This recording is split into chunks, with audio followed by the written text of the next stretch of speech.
Fala, meu povo! Bom dia, boa tarde, boa noite, boa madrugada para você que nos acompanha a partir desse momento pelo www.ces.com.br. Estamos juntos mais uma vez para responder com vocês o simulado de número 6, nesta grande preparação rumo à prova da segunda fase do 14º Exame Unificado. E como eu repito a cada gravação de simulado, aquela ladainha que vocês já devem estar cansados de ouvir, mas que é necessário sempre ser dita. Se por algum motivo nebuloso, se por algum motivo obtuso, você está assistindo esse vídeo de correção do simulado sem ter feito o simulado, pare! Pelas 10 chagas de Mané Valentim, pare, debreie, deixe esse vídeo, vá fazer o simulado, porque como vocês sabem, o objetivo é primeiro que vocês treinem, que vocês quebrem a cabeça com o simulado, para só depois vir corrigir aqui com o nosso vídeo e, claro, com o espelho de correção que já está divulgado aí para você na sua área do aluno. Você só pode corrigir se você primeiro fez. Então, foca aí, faz primeiro o simulado para depois assistir o vídeo de correção, beleza? Partindo da premissa que você não está se enganando, que você já fez o simulado, vamos observar o que deveria ter sido feito, tanto na peça quanto nas questões dissertativas. Acompanha comigo. Diz o caso problema apresentado para a elaboração da peça. Danila foi denunciada pelo representante do Ministério Público pela prática de lesão corporal de natureza grave, nos termos do artigo 129, parágrafo 1º, inciso 1. O artigo, cadê a caneta? O artigo 129, parágrafo 1º, inciso 1, diz que a lesão corporal será grave se dela resultar incapacidade para as ocupações habituais por período maior que, por período superior a 30 dias. A exordial acusatória, a peça de acusação, informa que no dia 22 de junho de 2013, ô dia bonito, ô dia lindo esse dia 22 de junho de 2013, à tarde, Karen, vítima dos presentes autos, foi lesionada pela acusada no ambiente de trabalho, ficando incapacitada para exercer as atividades laborativas por mais de 30 dias. Tudo conforme consta no inquérito policial realizado pela autoridade competente. Então a acusação está dizendo que Danila teria, no ambiente de trabalho, agredido Karen. E por causa disso, Karen passou mais de 30 dias sem poder trabalhar. É isso que consta no inquérito, que serviu de lastro para a propositura da ação penal. Em sede policial, continua a questão, a acusada não foi ouvida, pois no dia que foi intimada para prestar esclarecimentos, estava viajando a trabalho. Duas testemunhas prestaram seus depoimentos no curso do inquérito, mas nada souberam informar da prática delitiva. Isso aqui é importantíssimo, tá? A acusada não foi ouvida e as testemunhas que foram ouvidas não souberam dizer nada. Lá no curso da investigação policial apareceram duas testemunhas. O delegado perguntou: o que é que vocês sabem sobre essa lesão corporal? Ambas, as duas testemunhas disseram: doutor, a gente não sabe de nada. Ninguém tem informação a dar, não. Eu não sei se teve, se não teve lesão corporal. Continua. A vítima prestou esclarecimentos na polícia, não sendo realizada a perícia traumatológica. Esse não aqui vai ajudar demais. Não sendo realizada a perícia traumatológica no Instituto de Medicina Legal. E informou não ter visualizado o momento do empurrão, mas acreditava que este tinha sido proferido por Danila, em virtude dos diversos problemas existentes entre a acusada e a vítima, ao longo da fatídica semana que ocorreu o crime. Veja como são as coisas. A vítima foi para a delegacia e disse, olha, me empurraram. Por causa do empurrão, eu sofri uma lesão corporal que me deixou mais de 30 dias incapacitado, impossibilitado de trabalhar, de exercer as minhas atividades habituais. Agora sim, doutor delegado, eu não vi quem me empurrou. Mas eu acho que foi Danila, porque eu passei a semana tendo problema com Danila, eu passei a semana discutindo com ela e só pode ter sido ela. Fora que, como bagaceira só presta grande, não mandaram a mulher para o IML para fazer o exame de corpo de delito que atestaria a incapacidade para as atividades habituais por período superior a 30 dias. Sabe o que é que eu tenho até aqui? Eu tenho o famoso achismo. A vítima acha que foi a acusada que lhe deu um empurrão que acabou por resultar em lesão corporal de natureza grave. Mas entre achar e ser, tem uma distância fora do comum. Tem uma amiga minha que tem um ditado que ela diz assim, entre você ter dito e se lembrar que disse, tem uma distância gigantesca. É a mesma coisa aqui. Entre a vítima achar que foi e ter sido, meu patrão, pense no apocalipse da distância. Qual é a prova até agora, materialidade até agora apresentada contra Danila? Nenhuma. Não tem testemunha, ninguém viu, ninguém filmou, não bateram foto, nem a vítima viu quem lhe empurrou. A vítima supõe, a vítima acha, a vítima imagina que foi a Danila, mas não consegue provar nem exame de corpo de delito, porque a vítima está dizendo, eu passei mais de 30 dias incapacitada para trabalhar. Beleza. Mas entre a vítima dizer e ela ter efetivamente ficado incapacitada, teria que ter prova pericial. Ela teria que ter sido encaminhada ao IML para ser submetida à perícia preliminar e à perícia complementar. Nem isso fizeram. Você já vê que tem uma nulidade aqui gritante. Nulidade por ausência de exame de corpo de delito lá do 564. Mas vamos lá. Com base nas informações colhidas na fase inquisitorial, o representante do Ministério Público ofereceu denúncia. Essa denúncia não era nem para ter sido recebida. Sabe por que essa denúncia não era para ter sido recebida? Cadê a justa causa? O artigo 395, vocês estudaram isso lá no comecinho do nosso curso, o artigo 395 do CPP, no seu inciso 3, ele é taxativo ao dizer que o juiz deve rejeitar liminarmente a peça acusatória se não existir prova da materialidade do crime e indícios suficientes de autoria ou participação. Não existe indícios suficientes de autoria ou participação. Não existe nada que efetivamente ligue a acusada ao delito, salvo a simples suspeita por parte da vítima. Não há nada que consiga estabelecer uma efetiva ligação, ou pelo menos que suscite efetivamente uma ligação entre a acusada e o referido delito. Então não tem justa causa essa ação penal. Essa ação penal sequer deveria ter sido recebida. Já tem uma outra preliminar de cara aí. Mas o juiz recebeu. O juiz que recebeu foi o juiz da primeira vara criminal da comarca de Porto Alegre, capital do meu querido estado do Rio Grande do Sul.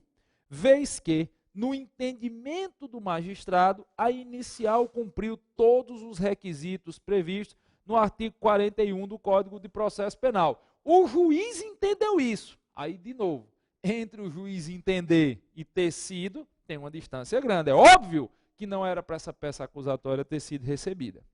Citada para oferecer resposta à acusação, não constituiu advogado. A acusada achou tão absurdo ter sido intimada que disse, não, isso aqui não pode estar certo não. Ela não constituiu advogado, razão pela qual foi nomeado defensor público da vara para realizar a referida resposta. Então, mesmo ela não tendo constituído advogado, houve a assistência. O juiz nomeou defensor público e o defensor público fez efetivamente a resposta à acusação. Aqui foi uma pegadinha, tá? Se você pensou em nulidade por cesseamento de defesa, ela não constituiu advogado, isso é nulidade. Não, não é. Porque, embora ela não tenha constituído advogado, ela foi assistida pelo defensor público da vara. E foi feita pela Defensoria Pública a resposta à acusação. Na fase de instrução, a vítima foi ouvida, ratificando todos os seus termos e esclarecimentos. Tem os, mas é e esclarecimentos prestados na fase de inquérito. Lá na instrução probatória, escutaram a vítima e ela ratificou, ela confirmou todos os seus termos e esclarecimentos prestados na fase de inquérito. Onde tem o O aí, bote um E. O que é que significa isso? Significa que ela disse, não, efetivamente aquilo que eu disse na delegacia de polícia é válido.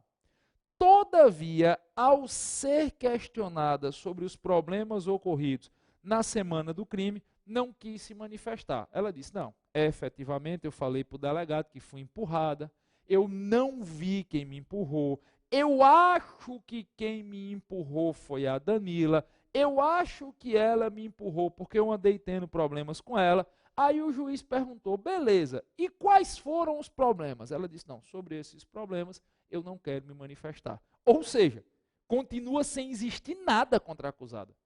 Continua existindo apenas uma suspeita por parte da vítima, ponto. Continua a questão. Cindy e Bruna, funcionárias do mesmo escritório que Danila e Karen em seus depoimentos, não informaram nada de relevante para a elucidação do fato, não sabendo sobre a possível adversidade. Quer dizer, duas testemunhas, Cindy e Bruna, que trabalham no mesmo lugar que Danila e Karen, acusada e vítima, ao prestarem depoimento, não souberam informar nada. O juiz perguntou para Cindy, o que é que você sabe dessa bronca? Cindy disse, eu não sei nada. Perguntou para Bruna, Bruna, o que é que você sabe dessa bronca? Bruna disse, muito menos eu, não sabia nem que elas tinham brigado. Sabia nem que tinha confusão entre elas. Continua no zero, não tem nada que prove aí qualquer tipo de conduta delituosa da acusada. Danila, a acusada, em seu interrogatório, informou não serem verdadeiras as imputações realizadas. Além de esclarecer, não possuir nenhum tipo de rixa com Karen. Danila disse, olha, eu não empurrei ela, não sei quem empurrou, e essa história que ela é brigada comigo é da cabeça dela, que eu não tenho nada contra essa criatura. Eu nunca nem discuti com ela. Se ela acha que eu tenho raiva dela, não posso fazer nada. Ao final da instrução probatória, a acusada requereu a constituição de advogado para patrocinar sua defesa nos demais atos do processo. Ou seja, ela até então vinha sendo assistida pela Defensoria Pública. A partir de um determinado momento, ela disse, eu não quero mais a assistência da Defensoria, eu vou constituir advogado. Pode, é um direito do réu. O réu pode, no curso da instrução, se entender cabível, se entender razoável, solicitar o afastamento da Defensoria Pública e a constituição de um defensor particular. Não há ilegalidade nenhuma, está tudo conforme manda o processo aqui. Diante da complexidade do caso, o juiz permitiu a manifestação das partes por escrito, ou seja, o juiz deixou que fossem feitos memoriais. A acusação sustentou a comprovação do delito. A acusação, em sede de memoriais, sustentou que era possível condenar a acusada com base apenas no depoimento prestado pela vítima. A defesa, por sua vez, em sede de memoriais, requereu a absolvição da acusada. O Ministério Público sustentou que ela deveria ser condenada, ainda que com base exclusivamente no depoimento da vítima, e a defesa disse que não havia motivo para a condenação, logo pleiteou a absolvição. Ressalte-se que, até a data da intimação da defesa, não foi acostada aos autos a perícia complementar que deveria ter sido realizada na vítima para a comprovação da lesão sofrida. Nem fizeram perícia quando ela foi para a delegacia, nem depois fizeram perícia para saber se houve efetivamente consequências da, aspas, pretensa lesão que ela teria sofrido. Em sentença, o juiz condenou Danila a uma pena de 3 anos.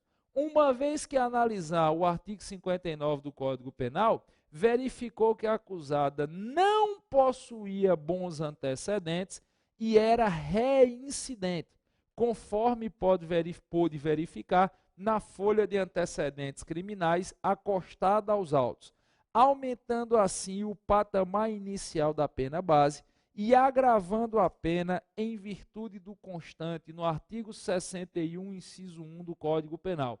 Esse agravamento aqui é em decorrência da reincidência.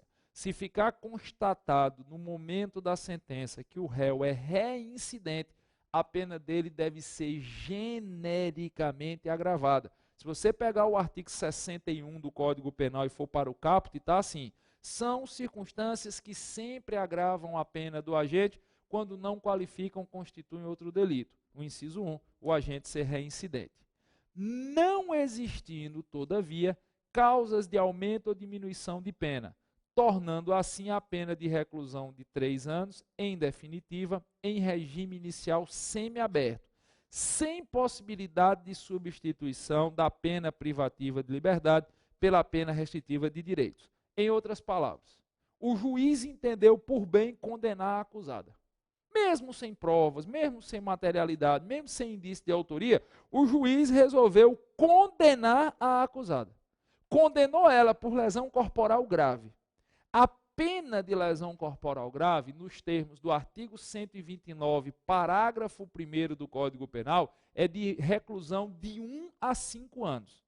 O juiz foi fazer a dosimetria da pena, ou seja, o juiz foi fazer o cálculo da pena e chegou à conclusão que Danila deveria ser condenada a 3 anos de cadeia. Por quê? Porque ele aumentou a pena base, visto que Danila possuía antecedentes, e ele agravou genericamente a pena com base na reincidência.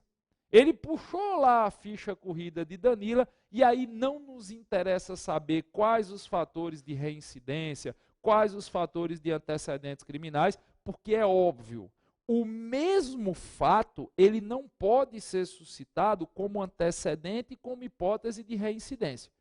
Isso é claro, isso seria bis in idem. Ou a situação é elencada como antecedente, ou a situação é elencada como hipótese de reincidência. Então, muito provavelmente, Danila já tinha sido condenada por crime anteriormente, por isso que ela é reincidente, e deve ter outras broncas aí correndo, por isso que ela tem antecedentes. Mas nós não vamos entrar nessa seara. Nós não vamos querer saber por que ela é reincidente. Nós não vamos querer saber por que ela tem antecedentes, isso não nos interessa. Nós estamos tentando resolver a bronca de Danila nesse caso concreto. Então, independentemente das razões geradoras, a questão me diz que o juiz entrou lá no Infoseg, puxou a ficha corrida da criatura e descobriu que a criatura tanto é reincidente quanto tem antecedentes criminais. Cuidado, para depois a galera não estar na sua mensagem: oxe, PLGG. E a pessoa pode ser reincidente e ter antecedentes pelo mesmo fato gerador? Ninguém está dizendo isso. É óbvio que não. Ou eu considero a situação como hipótese de reincidência, ou eu considero a situação como hipótese de antecedente. Mas ela pode ter várias broncas. Ela pode ter várias situações diversas em seu desfavor, que não nos interessa discutir, porque a questão não diz, e uma delas ser motivo de geração de reincidência, e outra ou outras serem motivo de geração de antecedentes criminais. O que interessa é que o juiz constatou que ela tinha antecedentes e que ela goza também de reincidência. E por isso, entre 1 e 5 anos, fez a dosimetria e tacou 3 anos de pena para ela. E diz que não seria possível a substituição da pena privativa de liberdade por restritiva de direitos. Até porque o crime teve violência pretensamente. O crime a ela imputado, em tese, é praticado com violência. E crimes praticados com violência ou grave ameaça não permitem a substituição de pena privativa de liberdade por pena restritiva de direitos. Isso está previsto lá no artigo 44 do Código Penal. Ora, eu tenho uma sentença prolatada por juiz singular condenando o réu. Ouviram o que eu disse? Ô PLGG, Mas quando eu vi assim, em definitiva, eu achei que dizia que era sentença transitada em julgado. Não. Dizer que o juiz chegou à pena em definitiva não significa dizer que houve trânsito em julgado da sentença. O que essa informação está me dizendo é que o juiz fez a dosimetria da pena e, ao terminar a dosimetria da pena, chegou à conclusão que a pena finalmente a ser imposta ao réu, é isso que significa essa expressão em definitivo, pena em definitivo, o juiz chegou à conclusão que a pena a ser imposta ao réu é uma pena de 3 anos. Alguns alunos, antes mesmo de eu começar a gravar esse vídeo, que já pegaram o simulado e já começaram a fazer, mandaram mensagem por sua mensagem dizendo assim: PLGG, eu fiz aqui uma revisão criminal, porque eu vi esse negócio, pena em definitiva, eu entendi que você estava falando que a sentença transitou em julgado. Não, sentença transitar em julgado é uma coisa, pena em definitiva é outra. Quando você diz que a sentença transitou em julgado, você diz que não cabe recurso. Quando você diz que o juiz chegou a uma pena em definitiva, o que você está dizendo é que ele, o juiz, o magistrado, passou por todas as etapas da dosimetria da pena e chegou à conclusão final sobre qual pena deve imputar ao réu. O juiz aqui da primeira vara criminal da comarca de Porto Alegre entendeu que a ré, nesse caso, deve ser submetida a 3 anos. Acabou-se. Qual é a peça que você tem que fazer? Porque, veja, a questão diz: em face da situação hipotética, na condição de advogado constituído por Danila, redija a peça processual adequada à defesa de seu cliente, alegando as teses defensivas pertinentes. Você tem que fazer uma apelação. Você está notoriamente diante de uma sentença prolatada por juiz singular, uma sentença de mérito. Eu tenho um juiz singular que condenou o réu. E você precisa se contrapor a essa sentença condenatória. A única peça prático-profissional possível de ser feita aqui é uma apelação, com fundamento no artigo 593, inciso 1 do CPP. Ouviram o que eu disse? A única peça que você pode fazer aqui é uma apelação com fundamento no 593, inciso 1. E cuidado! Talvez a maior de todas as pegadinhas desse enunciado seja essa história de pena em definitiva. Ao longo de todos esses anos que eu trabalho com preparação para exame de ordem, sempre que a gente bota essa história, pena em definitiva, aí tem gente que diz: o professor está dizendo que a sentença transitou em julgado. Não. O que nós estamos dizendo aqui é que o juiz passou por todas as etapas da dosimetria da pena. Primeira, segunda e terceira fase. E chegou à conclusão da pena em concreto. Da pena que ele efetivamente tem que imputar ao réu. Então eu tenho um juiz singular que condenou o réu. A única peça processual cabível nesse caso aqui era a feitura de uma apelação. Não, PLGG, mas eu podia fazer um habeas corpus? Podia, mas habeas corpus não é peça privativa de advogado. O habeas corpus, garantia constitucional. Porque existe, claro, o habeas corpus, ação autônoma de impugnação. Tem muita gente que diz: eu poderia fazer um HC garantia constitucional? Podia, mas não é peça privativa. Na qualidade de advogado, a peça que você tem que fazer aqui é uma apelação. E o fundamento 593, inciso 1. E a questão ainda diz: date o documento no último dia cabível para a interposição, sabendo que a intimação foi realizada no dia 12 de agosto de 2014, uma terça-feira. Meu patrão, qual é o prazo para você apelar? É 5 dias para a petição de interposição, 8 dias para as razões recursais.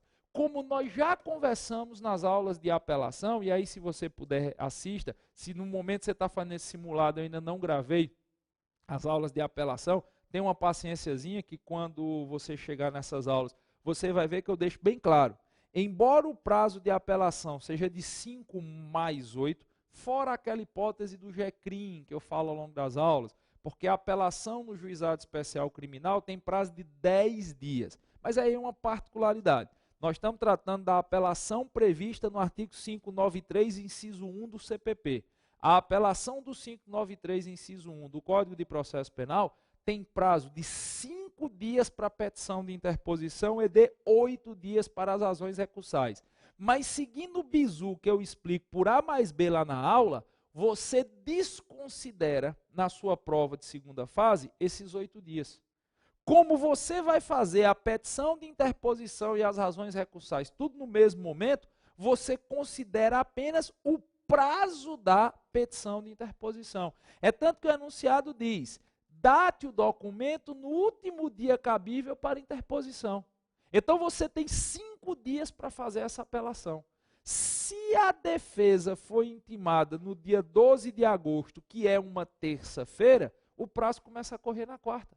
É prazo processual. Se ela foi intimada no dia 12 de agosto, o prazo começa a correr na quarta. 13, 14, quinta, 15, sexta, 16, sábado, 17, domingo. Só que domingo não é dia útil. Como é prazo processual, ele estará prorrogado para o primeiro dia útil seguinte, para o primeiro dia útil subsequente, que é o dia 18 de agosto de 2014, uma segunda-feira. Então aqui você tem que fazer uma apelação com fundamento no 593, inciso 1, e a data tanto da petição de interposição quanto das razões recursais, porque a data é a mesma, a gente explicou isso nas aulas, a data da petição de interposição e das razões recursais será dia 18 de agosto de 2014. E aí, meu patrão, você na hora que começar a fazer a peça, você deve lembrar que a apelação, assim como as demais peças recursais, é uma peça bipartida. Nós batemos muito nessa tecla ao longo das aulas. Se você está apelando, você tem que fazer a peça em 2 partes.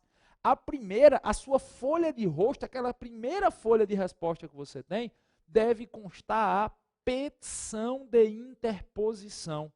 A petição de interposição, ela deve ser endereçada ao juiz sentenciante. Lembra daquela história do juízo de admissibilidade? Pois bem, você está fazendo uma apelação, você vai fazer primeiro a petição de interposição. PLGG, eu posso deixar de fazer a petição de interposição? Não, não pode, é obrigatório. Você tem que fazer a petição de interposição e as razões recursais. A petição de interposição vai ser endereçada ao juiz sentenciante. O juiz sentenciante está indicado aí na sua prova. Então, como ficaria o endereçamento da petição de interposição? Excelentíssimo senhor doutor juiz de direito da primeira vara criminal da comarca de Porto Alegre, capital do estado do Rio Grande do Sul. Esse é o endereçamento da petição de interposição. Você bota processo número. Ô PLGG, aqui no slide eu estou vendo que entre o endereçamento e processo número tem um espaço. É para eu pular essa linha? Não, não é para você pular essa linha. Você vai ver que no seu espelho aí não tem linha pulada. É primeira e segunda linha o endereçamento, terceira linha processo número. É só na hora da formatação do slide, às vezes foge um pouquinho, mas você sabe que isso aqui tem que estar imediatamente após o endereçamento no seu espelho, está certinho. Então, endereçamento da petição de interposição. Excelentíssimo senhor doutor juiz de direito da primeira vara criminal da comarca de Porto Alegre, capital do estado do Rio Grande do Sul. Processo número. Fez o endereçamento. Aí você apresenta a sua petição de interposição dentro daquele modelo que nós batemos muito ao longo das aulas.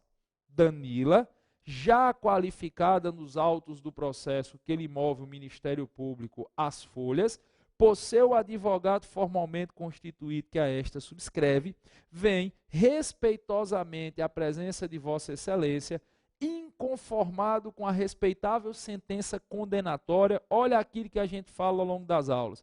Não esquece, quem está fazendo o recurso está inconformado com uma sentença. Quem está fazendo recurso quer se contrapor a uma decisão judicial. Você tem, portanto, que ao apresentar o seu recurso, e no nosso caso aqui, ao apresentar a sua apelação, você tem que deixar claro contra qual sentença você está se insurgindo. Você aqui está apelando para se insurgir contra uma sentença condenatória. Por isso que você tem que ter colocado essa frase, inconformado com a respeitável sentença condenatória. Conforme folhas, interpor tempestivamente, no prazo previsto em lei, apresente apelação, com fundamento no artigo 593, inciso 1 do Código de Processo Penal. Lembra aquilo que nós conversamos? Nas peças como resposta, memoriais, o fundamento vem antes. Mas aqui, por uma questão de mera formatação, por uma questão de mera praxe jurídica, nas peças recursais, o fundamento você coloca depois do nome da peça. Lembrando que em apelação não cabe juízo de retratação. Se você pedir o juízo de retratação aqui, está errado. Apelação não tem juízo de retratação. Quem tem juízo de retratação é recurso interdistrito e não apelação. Então você deveria colocar aquele velho parágrafo que nós tanto repetimos. Requer que, após o recebimento desta, com as razões inclusas, ouvida a parte contrária, sejam os autos encaminhados ao egrégio tribunal, onde serão processados e provido o presente recurso. E aí é só você fechar a sua petição de interposição. Termos em que pede deferimento. Olha a pegadinha, Porto Alegre, Rio Grande do Sul, você pode botar a capital do Rio Grande do Sul se quiser também. Aqui nós não colocamos só porque fica muito grande, mas pode botar, não tem problema nenhum. Porto Alegre, Rio Grande do Sul, 18 de agosto de 2014. Giovanni, eu fiz minhas contas, terminou dia 17. Foi, mas dia 17 é domingo. Se o prazo processual termina no domingo, ele deve ser prorrogado para a segunda, desde que, claro, a segunda-feira seja dia útil. Advogado, OAB, fechou. Zé Fini, zerou. Está feita a sua petição de interposição. Isso aqui tem que estar na sua primeira folha de resposta, para que, ao passar para a segunda folha, você comece a fazer as suas razões recursais. Mas quer saber como é que você vai fazer as razões? Clica na segunda parte da correção desse simulado.